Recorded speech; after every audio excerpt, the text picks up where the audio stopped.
everybody is sitting down, because as soon as we sit down, they'll take our order and we can get started eating. I know everybody's hungry. First of all, let me have everybody bow their heads in silence. I'm just going to do a little inspiration.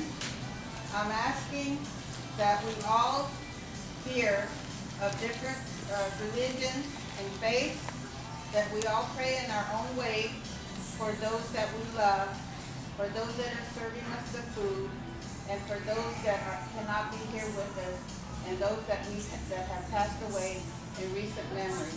And I would like you to ask for all of those things. Thank you. Now we can go ahead and get started. When they ask for your order, we have a couple of housekeeping things. Bob Dameron, where are you, Bob? Right here.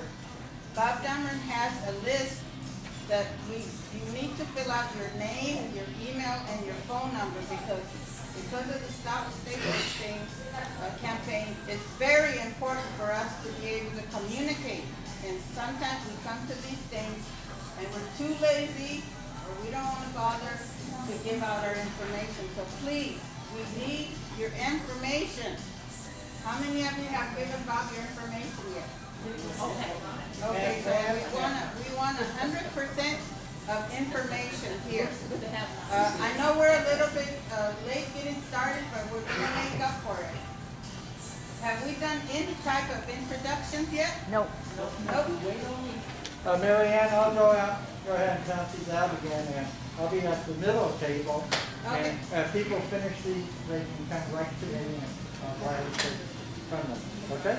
Thank you. Okay, so we will start with introduction. Let me introduce the number one person here, and that is our Sister Judy Beard, our National APWU Director.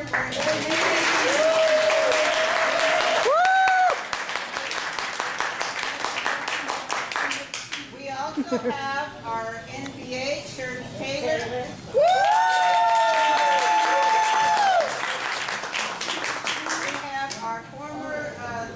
Former California State President, retiring President Mary Martinez. And I can't see, but I believe we have one of our past local presidents, Woodrow Williams. He's not here. He's not here yet. Not here yet. We have our National NBA retired, Laverne Johnson.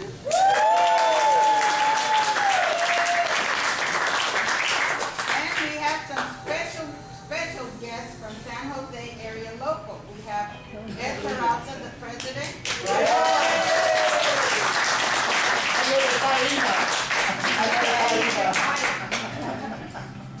And we have a retired national business agent also. She was the assistant clerk director of the national, and she's come from via Los Angeles. But she's also a power sister, Pat Williams,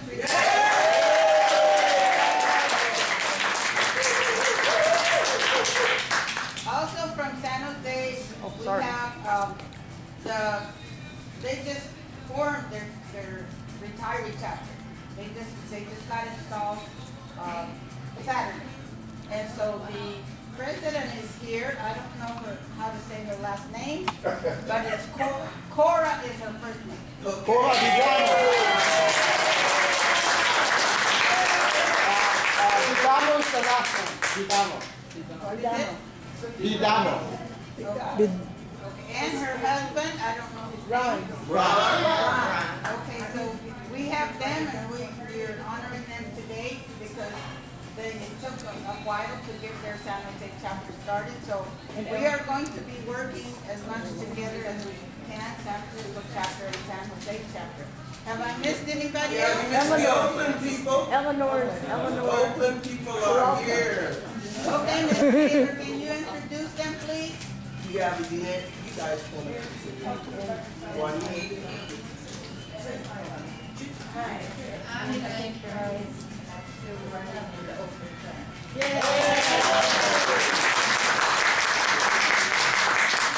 And I forgot one important person, And and that is Ed Peralta's wife.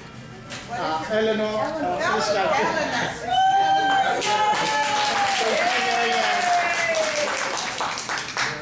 Okay, who else? And you got one lady from San Diego. She came all the way here. Who is that? Joanne. Our sister. Joanne from San Diego is here. Our Indian, is Angela Bostic here? Yes. Angela Bostic is our local vice, local vice president. Have I forgotten anybody else? Well, let's give Angela a hand.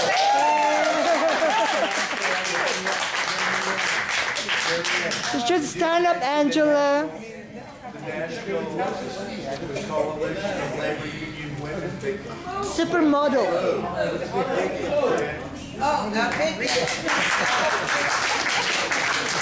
have our clue vice president, retired letter carrier, Vicky Sawicki.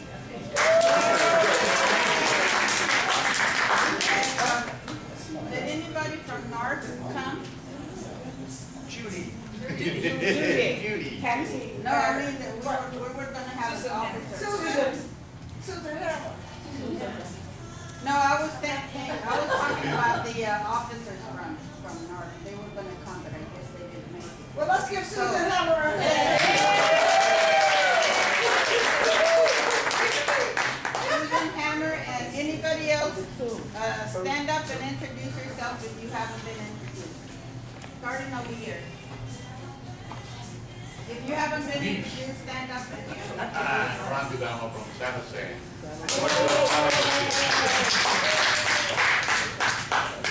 Who else?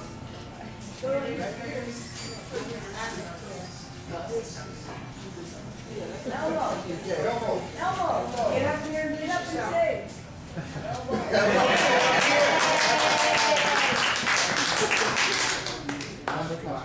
Okay, everybody keep going. Who else? His daughter always brings it. Right.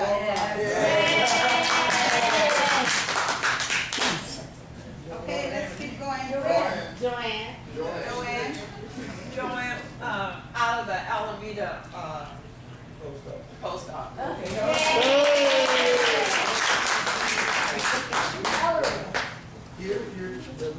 Larry Anderson out of Oakland Post Office.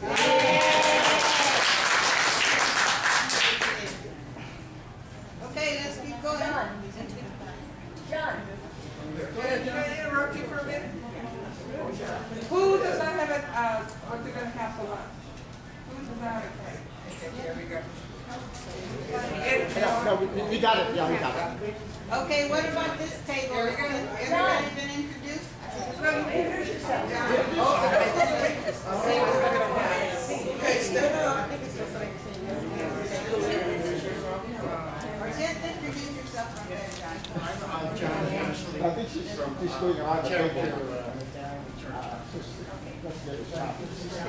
San Francisco chair. Anybody? Okay, anybody else on that table?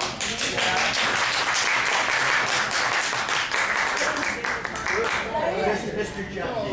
Mr. Jackie. Come on, Rick.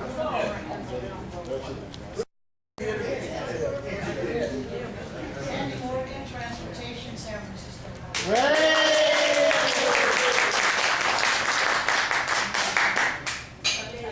David Spector, San Francisco local.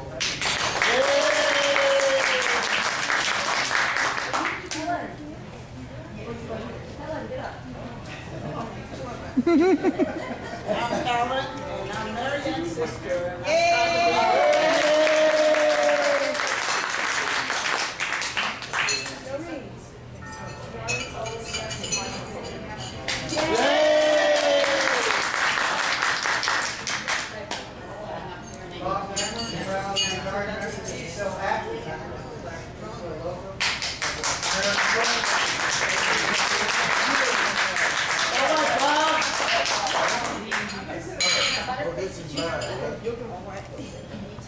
And we want to introduce Randy and Bob Cameron got married last year.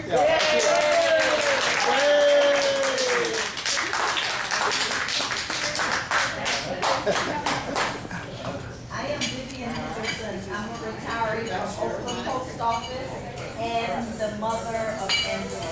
Oh! Angela's the vice president for San Francisco local. She's a supermodel. She's a Yesterday she supermodel. was with me. But today, I thought I saw someone from Hollywood. I have to take a picture with her. A pretty lady. No, supermodel. Who else is next? Angela, I need to take a picture of both of you. Okay.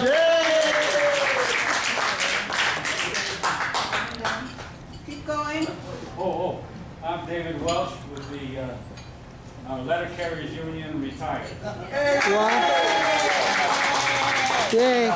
Great supporter of the American Post Office. She's the hero of Berkeley Post Office. Burnell Marquez retiree, San Francisco local. Full pay. Yay! Now, I've been retired for 4 years.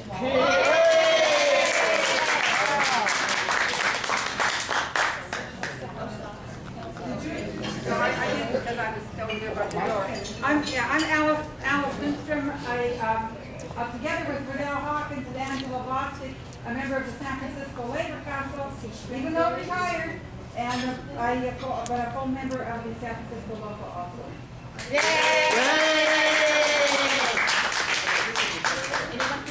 I'm Judy Lynn, Vice President of the Retirees San Francisco local.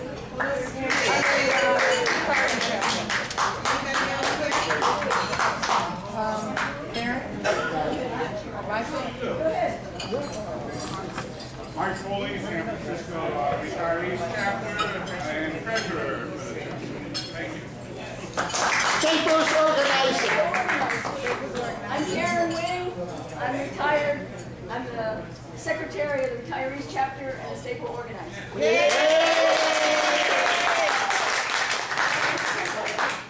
So Judy and Mary Ann are too. Oh, yeah. Anybody else over here? No, that's it. That's it? Okay, since we'll begin.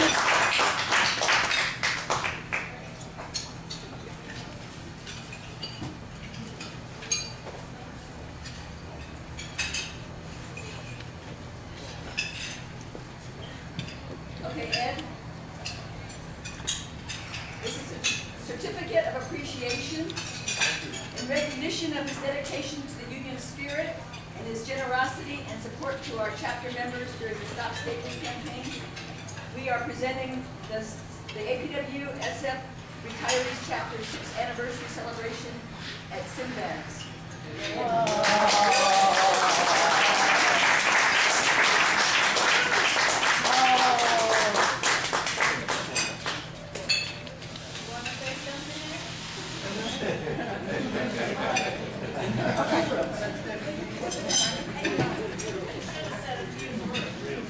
Thank you very much.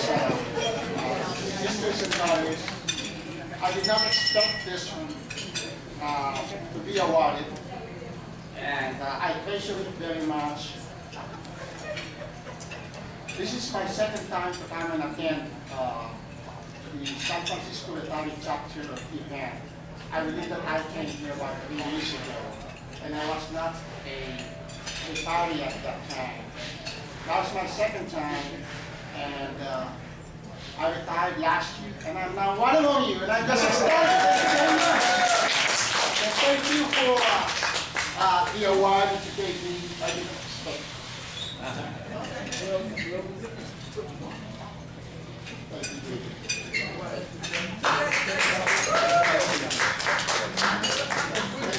I'm so scared. I'm very scared.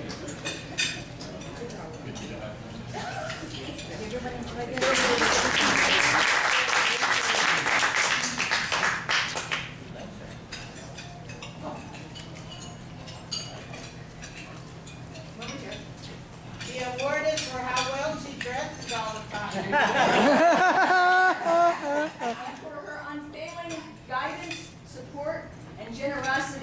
which has contributed to the success of our retirees chapter. This is a certificate of appreciation to Shirley Taylor. Oh, thank you.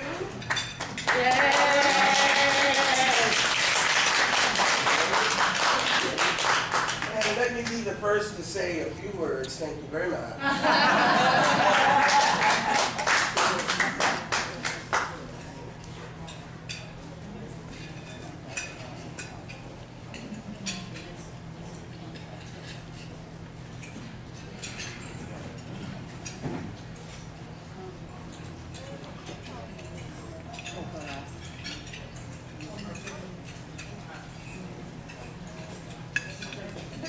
I'm not part of the program, but I do have some awards.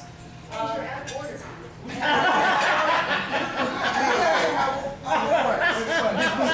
I gave her permission. On behalf of the National Union, President Mark Demonstein, Executive Vice President Debbie Sharetti, and the Secretary Treasurer Liz Paul, we would like Karen Wing.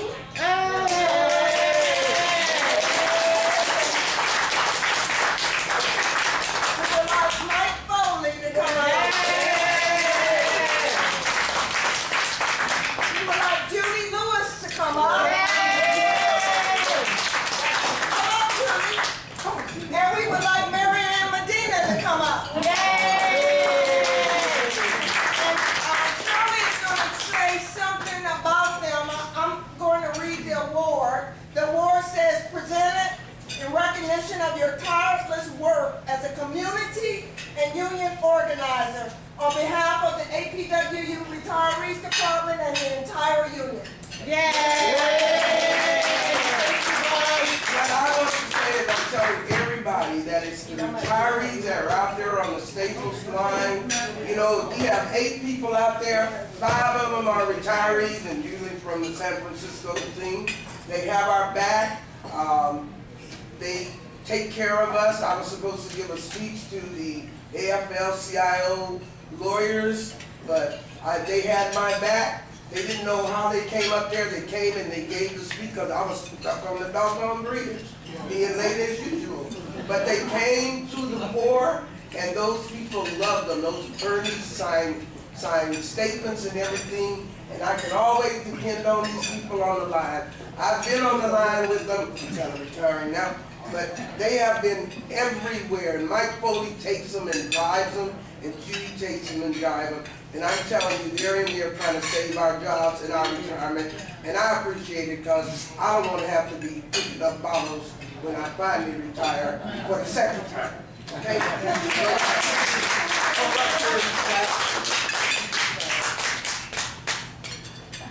So we invite all the rest of the retirees to come out and assist us too. I want you in the picture, Shirley. Oh, okay.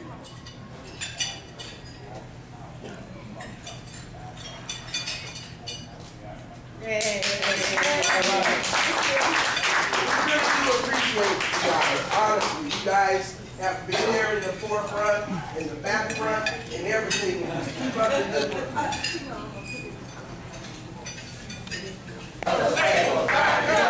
I don't know what you've been told. Who's supposed to service? Who's supposed to office?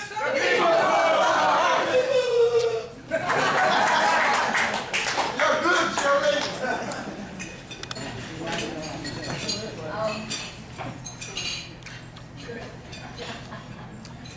Our next awardee is Mary Martinez.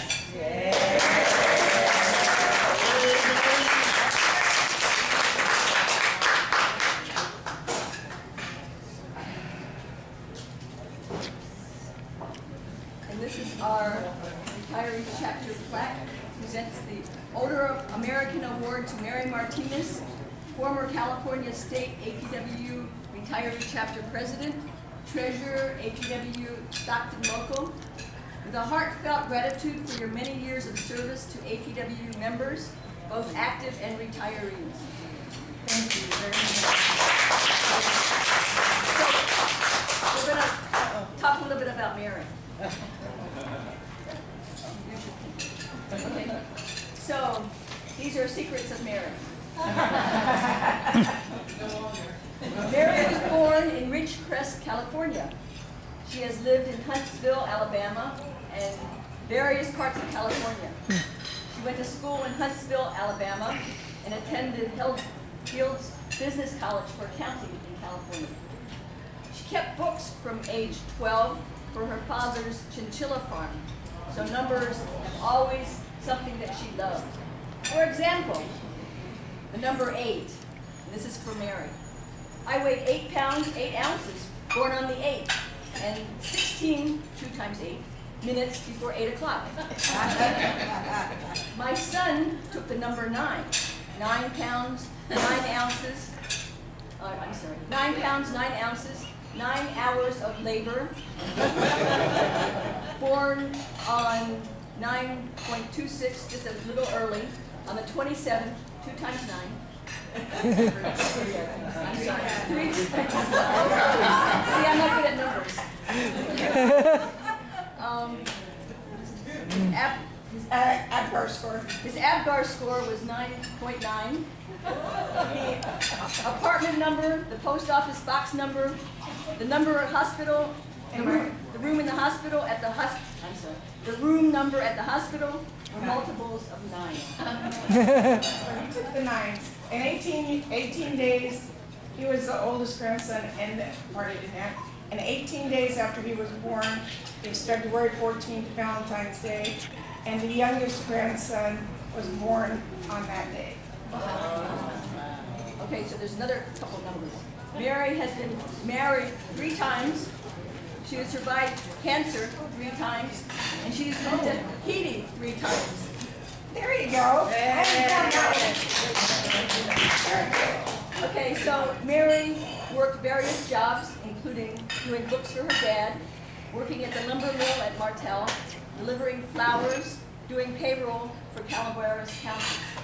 In 1996, she became a PTF at the post office, where she worked for about 10 years. She started as a mail processor, and then when she became regular, she worked on the small parcel bundle sorter. In 2006, she retired on disability. The following year, in 2007, the Modesto Union office had a fire. Tony Allison, the office secretary, asked Mary to come help her reorganize the office and the files. From there, Mary, Tony, and Tex Severe began putting together a retirement program. Mary has been blessed with doing retirement seminars for our working employees so that they did not get to the end of their career with no knowledge of what was coming. Mary also served as a state retirees president for about 4 years. Mary continues to provide retirement assistance. While she can't travel like she used to, she's on the phone answering questions, explaining how to fill out papers, and providing general assistance to our soon-to-be retirees and to our current retirees. So we appreciate all you've done and continue to do.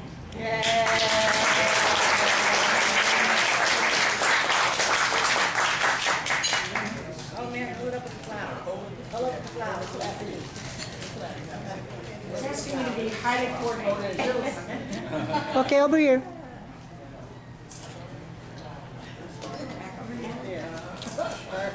Back over there. And one for Judy.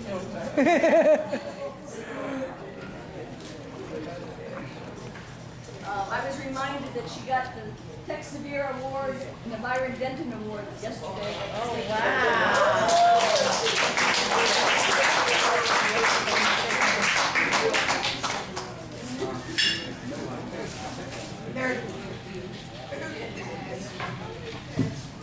There are so many people in this room that are inspiring people.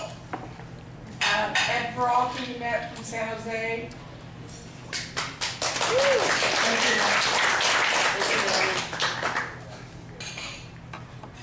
Shirley Taylor. And Stevie Beard. It's Marianne Medina. And there's Joanne, who stayed over. Joanne Holiday from San Diego.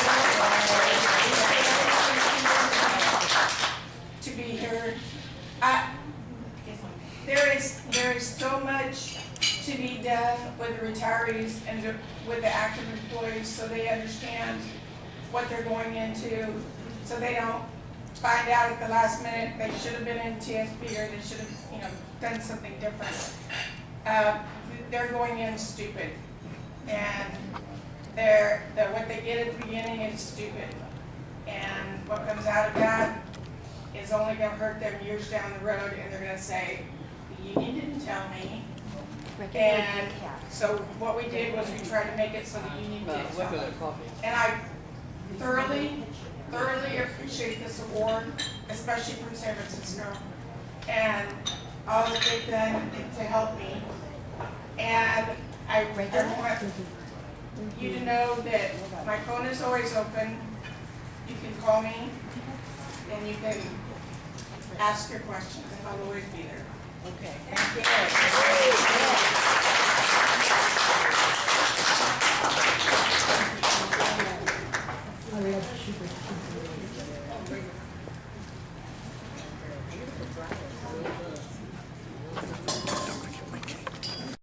We have a person living in Antioch, so I called him up and asked him to show up. We had a t-shirt for him, and he did show up at Antioch. And then I gave him the invitation to come here, and so I'll come there. So I was really happy. And Shirley's the one that gave me his information to contact him. But I want him to come up here right now just for a few minutes, and I want him to talk a little bit about the history of our San Francisco local as he knows. Yes.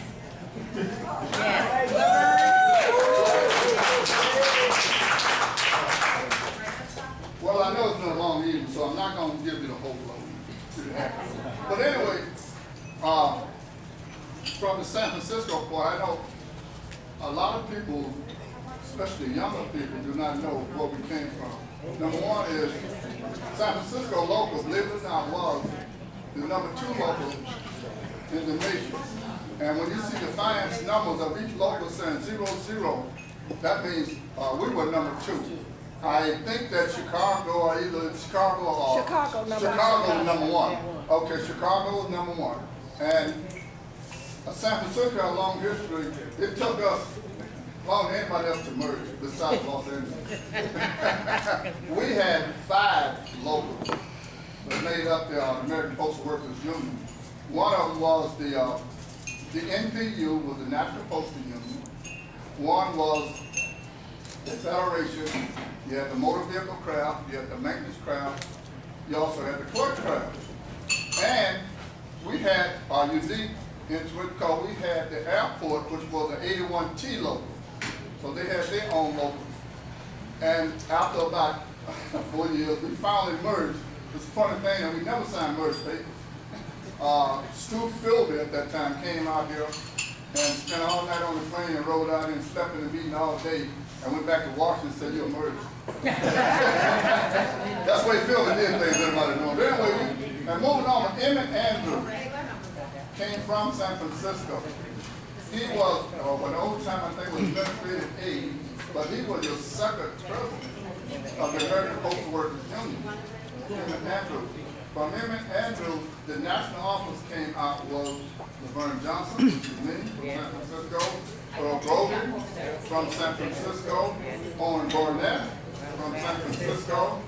You know, so we do have a long history of officers coming from San Francisco. Woodrow Williams Jr. from San Francisco, and believe it or not, Woodrow was the first president of the merged local. When we merged, Woodrow was the president, I think it was Bob Nolan was the clerk crowd. Rosenthal was vice president. So Woodrow was the first merged local. I was the first merged treasurer, which I didn't stay too long because that was not my bag. But you know, we do have a long history within San Francisco, and sometimes with the locals. I would sit down and talk to the local people and try and bring a little history and put a little library together because we do. And I found this one another officer out of San Francisco. I'm not sure. Did I? Well, actually, Byron Scott. Byron Smith. Byron Smith was also from San Francisco, and he was the assistant director of the Special Living Trust. So we have 8 or 10 officers out of San Francisco. Mary Ann have always kidded me about my hats that I wear at the National Convention. So for Mary Ann, I'm going to give her this hat. Oh, that's so cute. With the medals on it, and she can do whatever she wants to do. Ah! Woo!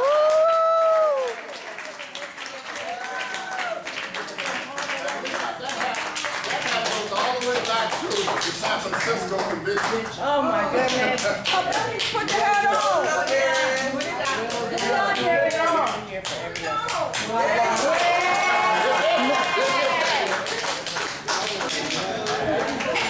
Marianne over here. 1, 2, 3. Yay. One more. 1.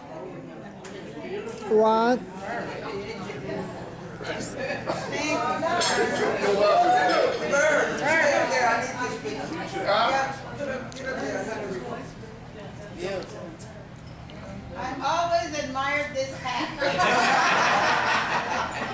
When we went to Antioch, I said, Laverne, where's the hat? But it is heavy, but anyway, it's yours.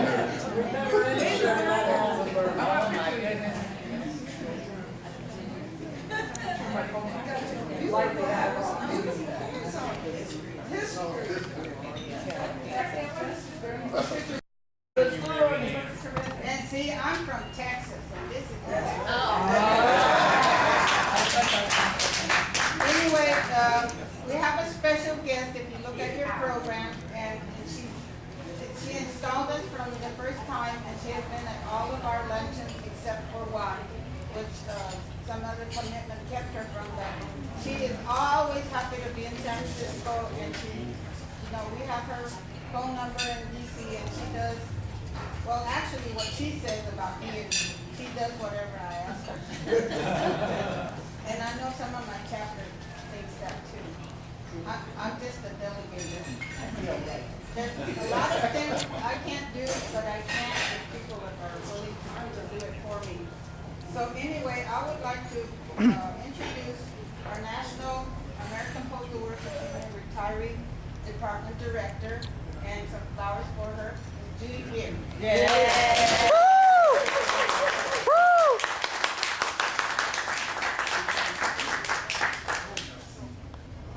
I am excited to be here.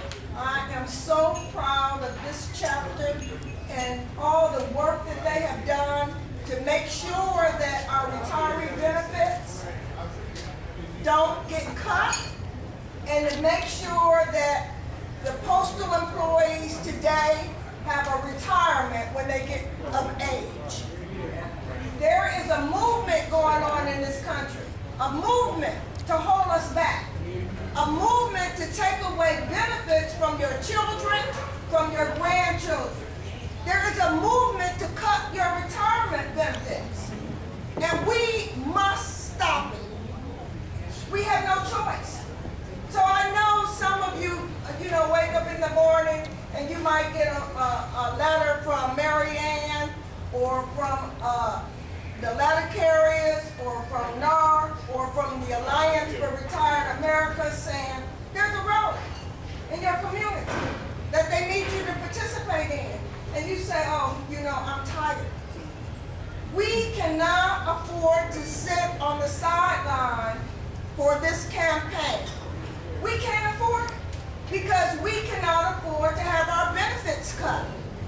Now, you may think, oh no, it couldn't happen to me.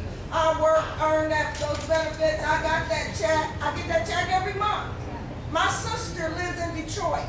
I'm from Detroit. Her husband is a former police officer, retired for 12 years. She is a former police secretary, retired for 10 years. Last month, she got a letter saying that they was going to cut her retirement benefits by 30%. They're going to cut her husband's benefits by 10%. So together, their plan for retirement, their house note, their car note, the food, their utilities, is all of a sudden going to be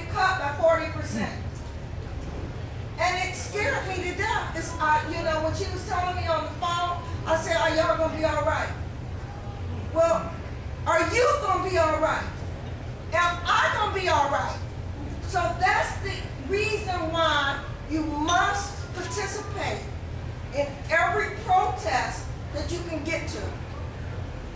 You must participate. Now, Paul Ryan's budget in the House of Representatives, he submitted, this congressman from Wisconsin wrote up a budget for 2015 for the whole country. And in that budget, he ended Medicare. He ended Medicare in his proposed budget. And how many of you are on Medicare or have family members on Medicare? He ended Medicare in that budget. That budget was submitted to the House of Representatives in the United States Congress, and it passed. That's right, you know, even the vote, no. It passed to end Medicare in the House of Representatives. So we are not paying close enough attention to the representatives that we elect to serve us, because they're not serving us. They are not serving us. The midterm elections is coming up in November, and we must make sure that we're registered to vote. We must make sure that if we're voting absenteeism, that we do vote, and we must make sure that our neighbors and our friends and our children, that they vote. Now, in my family, we have a family reunion every single July. And it's about 200, 300 people there. They fly into Detroit from all over the country. And nobody gets to eat unless they have their registration. That voter's registration card. And they say, Auntie Judy is mean. Now, see, some of the young people, they bring their friends to the barbecue. They say, oh, we got great food, got a lot of good desserts, but you better bring your voter's registration card because they won't let you eat unless you have it. It's important that we do everything we can to make sure the young people understand the issues before us. We must do everything we can to make sure our family members understand, that our neighbors understand, and retirees. We are community and union organizers. We go to community meetings, we go to free lunches, we go to different organizations trying to get the discounts that we need in order to stretch our little income. We need to make sure that we take some of these stop staples stickers with us. We need to make sure that we can explain to them what's going on in the post office, because a lot of them really don't understand. They say, oh, postal employees, y'all make all that money. Y'all should make all that money too. Union wages should be spread across the country. Nobody should be out there working for $7 an hour. They can't eat. Nobody. So it's important that we start educating our children, educating our grandchildren, and take them with you to the rallies. Take them with you to the protests. Now, this year I had an opportunity to go to the AFL-CIO Civil Rights Conference. And it was a conference in Albuquerque, San Antonio, Texas. And they had a march in that, for Martin Luther King, and it's the largest march in the United States. And I'm like, how could that be the place with the largest march in the United States? Well, everybody marches, the neighbors, every household, whether they're union or not, and they march down the street, and then they come together in a rally. So after the rally, I took a cab to the mall to buy me something from the store. And so, it's okay. I got in the cab, and I gave the cab driver, I started talking about the the parade that I participated in that morning, and how everybody, all their congressional reps came out and spoke. And he said, "Madam, that was not a parade, that was a protest." He said, "We need to learn the difference between marching in a parade and protesting for justice." So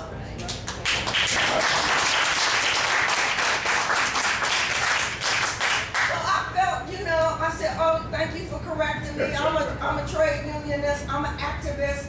It was a protest, and we protesting for jobs. We want more jobs, we want more justice."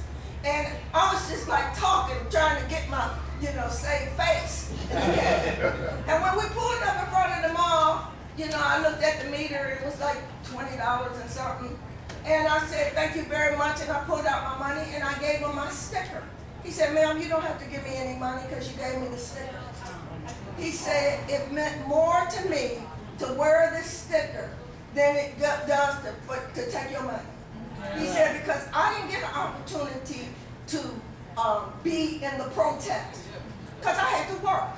And he said, "You gave me this sticker and I'm gonna wear it with pride." And I got out of the cab. So little things are really big things to people. And they mean a lot. So you think that someone is bored by your conversation when you talk about workers' rights and jobs? They're not bored. Or if they are, too bad. Maybe they'll learn something from you. So regardless of where you are, there's no stranger. Talk to them. Tell them about our alliance, our grand alliance to save this country. Tell them to be part of the grand alliance to save this country. Tell them that we are the 99% and we can take America back.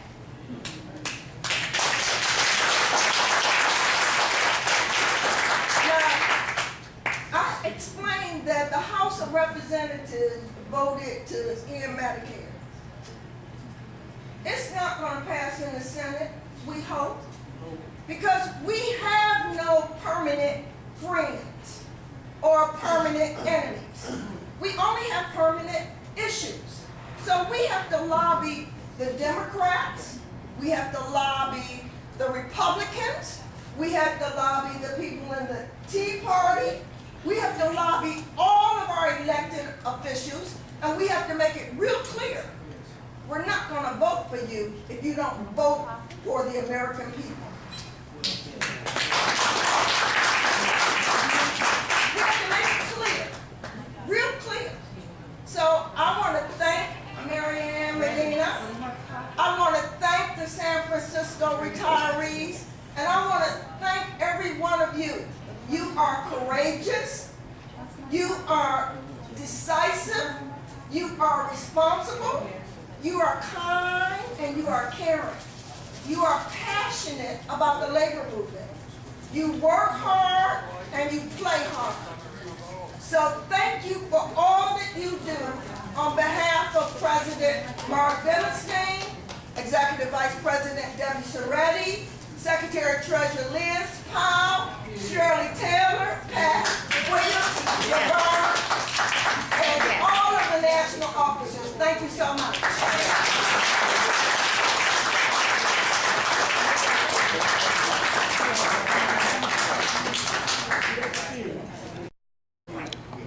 The first thing you need to tell your people is that we do not take any taxpayer dollars.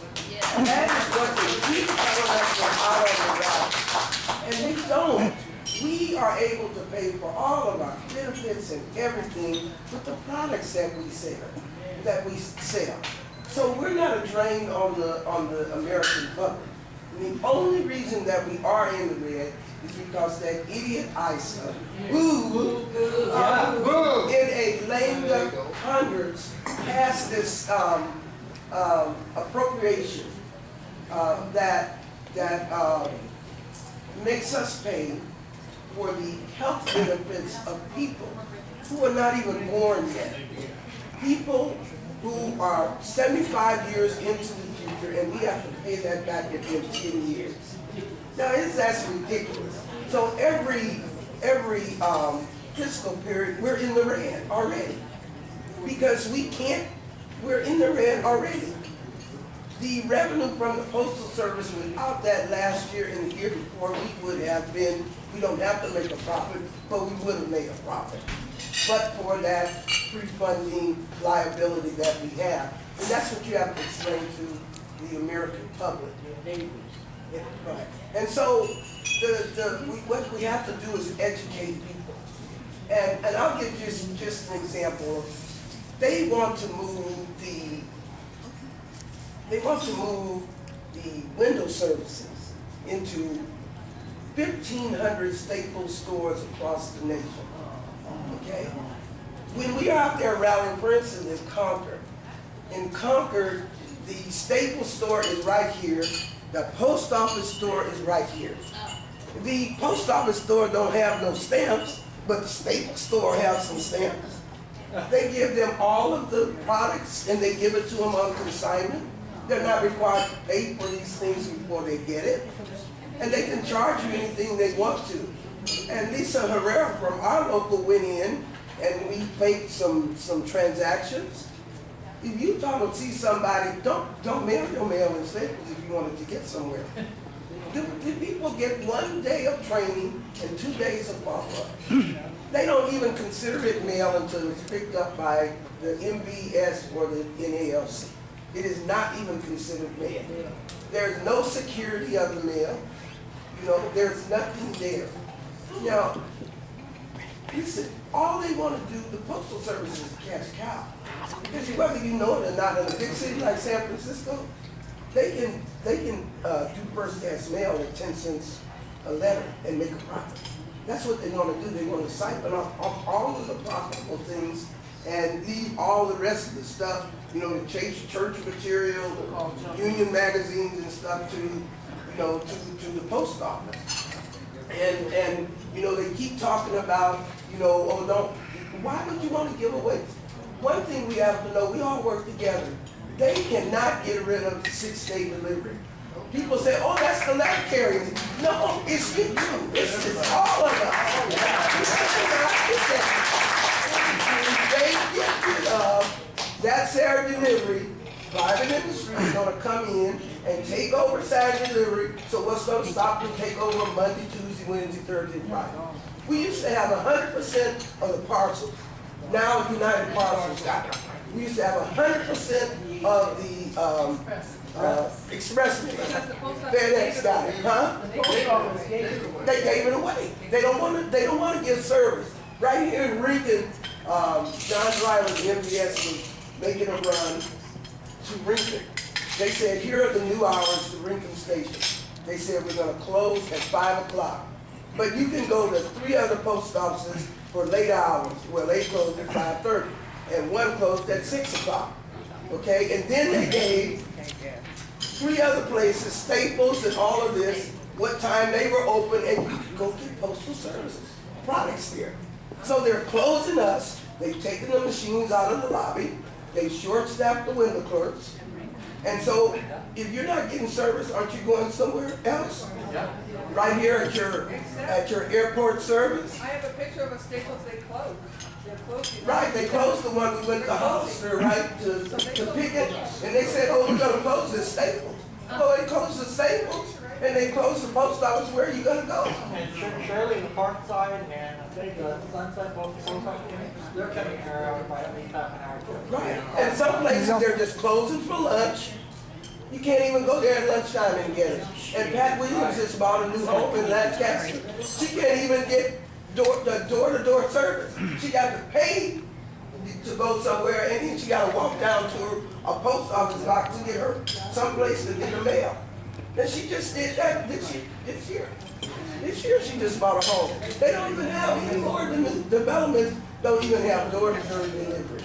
Now that's just ridiculous. So, no, I'm preaching to the choir, but I know we can depend on you guys to keep on going out there and helping us, because it really, really, and I just have to say it, I don't know what it is about some of the young people, and I know every generation says that, but they don't seem to believe it. Mike Foley is always saying, Shirley, what can we do to convince them that the jobs are on the line?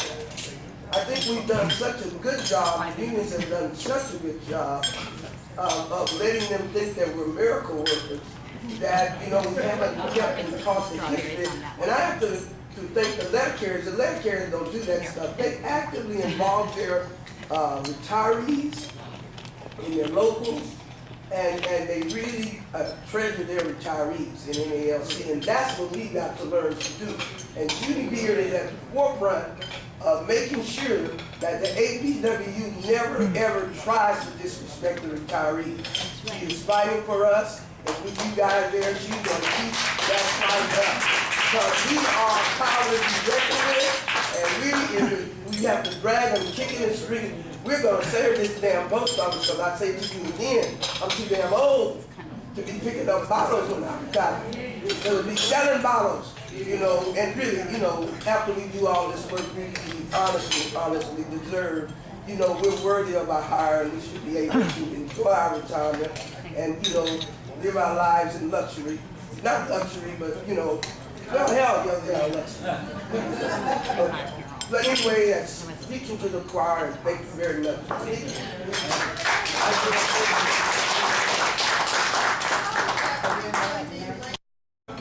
So a bill might come up on fixing the street, and that's the bill that's coming up, to fix the street. And then someone in session amends it and adds something to it, oh yeah, and cut Medicaid. And we may get notice about it from a staff person maybe 2 hours before, you know, the vote takes place. So we need to be able to email you. We need to be able to text you. We need to be able to contact you quick. As soon as we learn something negative is going to happen that will impact our lives. And then if we ask you to call your congressional rep, you need to pick up the phone and call. You need to call so often that they know you. They're going to say, oh yeah, that's Susan again. But you need to call. You need to go down there when there is nothing on the floor that needs to be voted on to introduce yourself and just say, I'm here, I'm a concerned citizen, I pay taxes, I don't want you to close the post office, I want you to make sure that there's a living wage, not a minimum wage. You need to express your opinion to your elected officials. And if you have to write down what you want to say and read it, do it that way. But we can express our opinion to our elected people, and if enough people express their opinion, they get nervous because they want their jobs, and they start voting the right way. Shirley,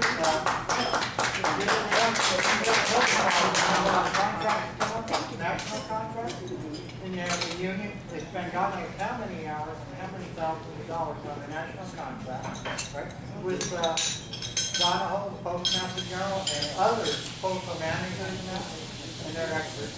And then what happened, like the last time, they got the contract, so we're supposed to be able to bargain in good faith, right? Then Donahoe time turns around in a couple of weeks, and goes to the U.S. Congress saying we have to cut back this, we have to cut back this. So we need, what I'm saying is we need, this huge really two parties, the union and folks on the service, USPS, when they have a contract and agree to it, and all the time, we shouldn't bring out any outside parties, and I mean the Congress. We, the Congress, Congress has nothing to do with our negotiation, but because they gave us collective bargaining, they can take it away from us.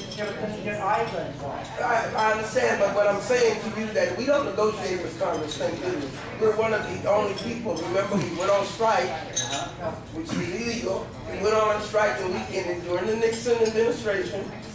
Gotta give him that. He pulled us together. But and so we did get collective bargaining, but they can take that away from us. And they are attempting to take collective bargaining away from us.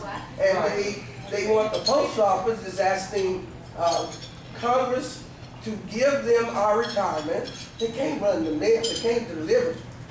Wow. Now they want your retirement, they want to run that. They want your health benefits, they want to run that. That is what the Postal Service has asked the Congress to do. I'm just And saying, so we do have to do that because they do in bad faith. They do, we negotiate in good faith and then they go right behind our backs and try to take it away from us. Starting Saturday, we have Congresswoman Sue Lofgren, who came and speak and address the convention delegates. And yesterday, Congressman Mike Honda came also, and both of them stated that they support postal issues that concerns our living conditions, our working conditions. And both of them are very supportive. Could everybody be quiet for one moment? Can you repeat that? Because that's important to the people in this room. All right, for the past 2 days, we had a State of California APWU convention in San Jose. And we had 2 members of the House of Representatives who came and speak to us. One was Congresswoman Sue Lofgren of the 90th District, and the other was Congressman Mike Honda of the 70th District. Both of them are supporting postal issues, and in return, they're asking us to support the postal issues that benefits us, that works for our working condition.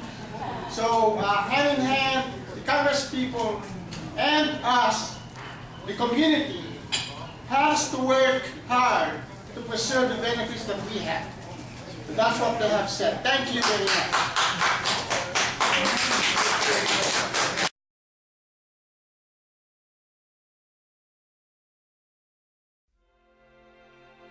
Some of you young folks been saying to me, "Hey, Pops, what you mean, what a wonderful world?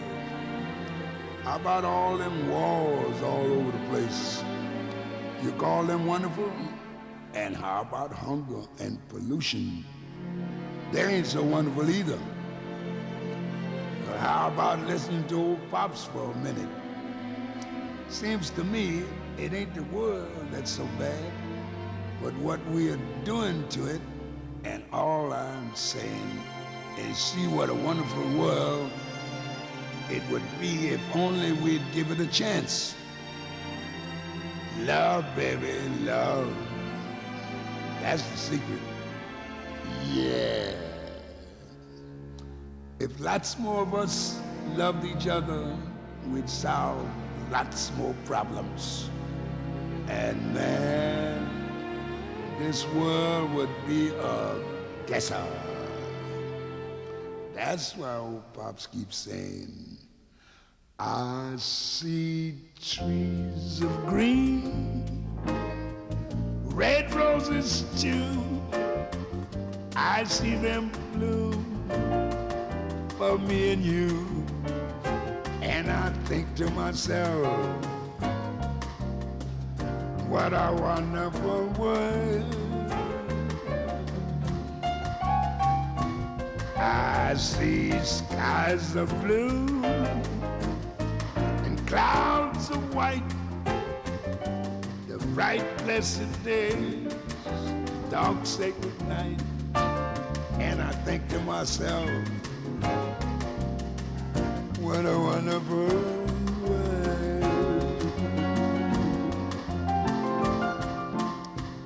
The colors of the rainbow, so pretty in the sky, also on the faces of people going by.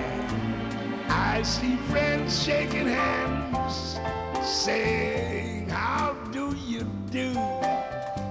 They're really saying, I love you. I hear babies cry, I watch them grow. They'll learn much more than I'll ever know. And I think to myself, what a wonderful world.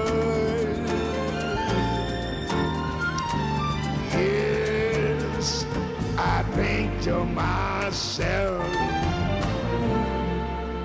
what a wonderful world.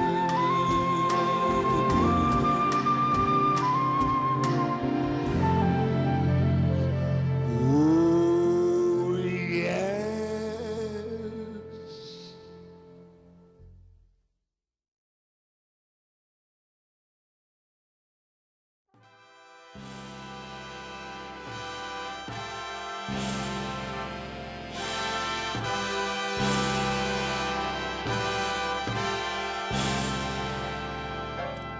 We shall overcome.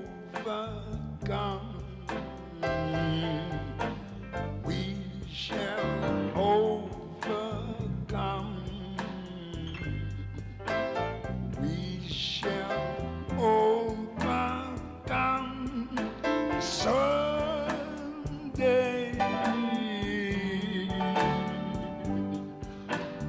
Oh, deep in my heart,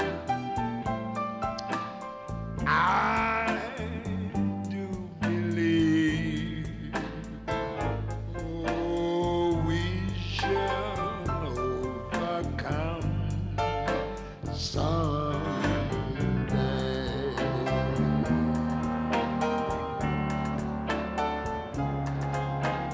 We are not afraid. We are not afraid. We are not afraid. Someday.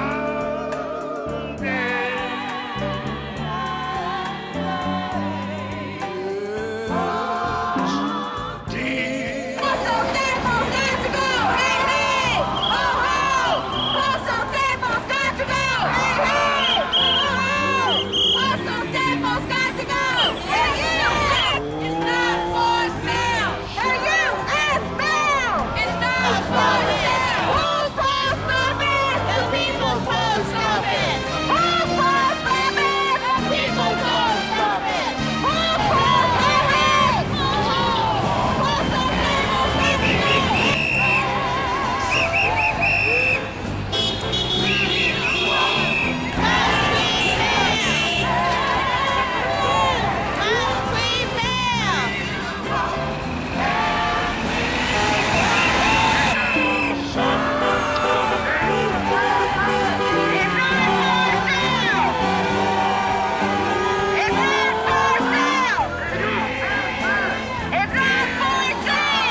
I want every sister and brother up there to sing like they never sang before.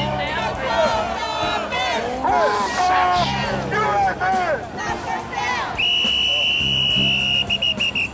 let's go.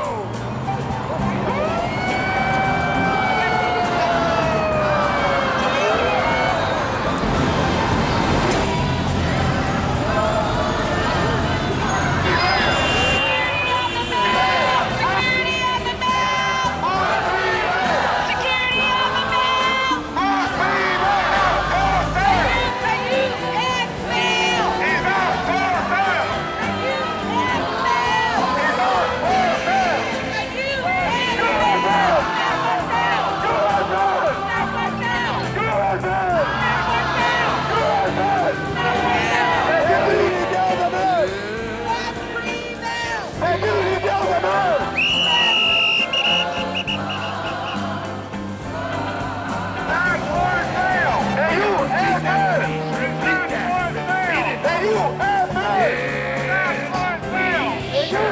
you,